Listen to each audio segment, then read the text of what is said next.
ทางเดินเข้ามาจากถนนผ่านป่ากล้วยมา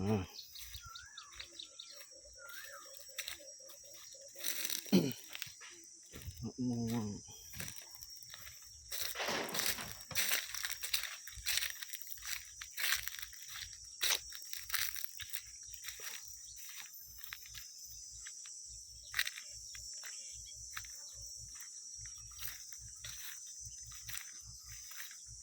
โอ้ยหนาม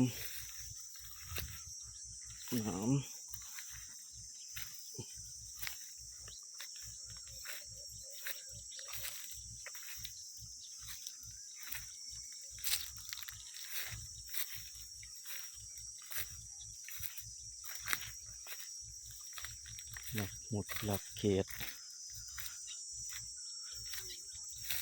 หลักหมุดหลักเขตอยู่ไหนออกรังวัดหรือเปล่าเนี่ย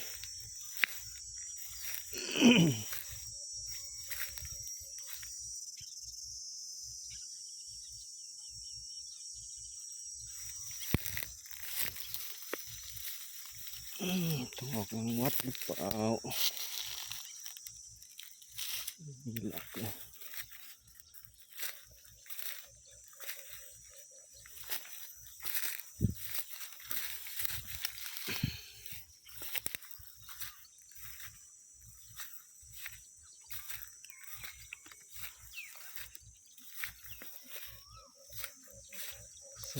สามแถวเอาหลักเขตก่อน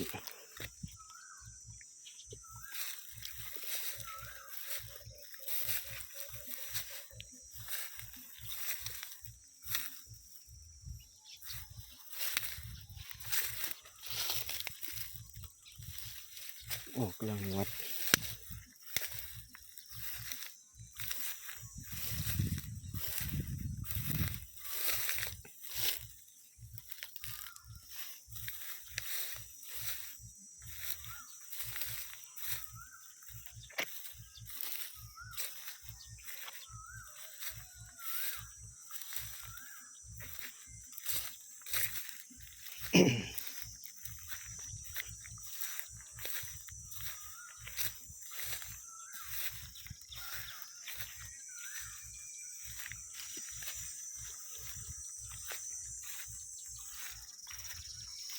หลักเขต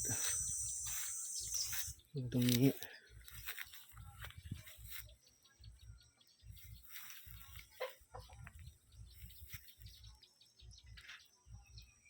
ต้องออกรังวัดนี่ไม่เจอหลักหมด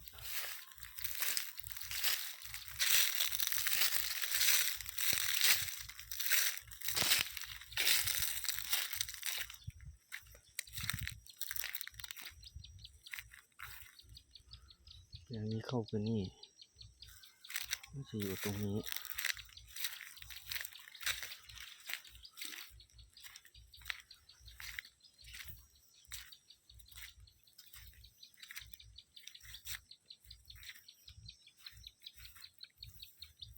น่าจะแนวนี้หรือเปล่า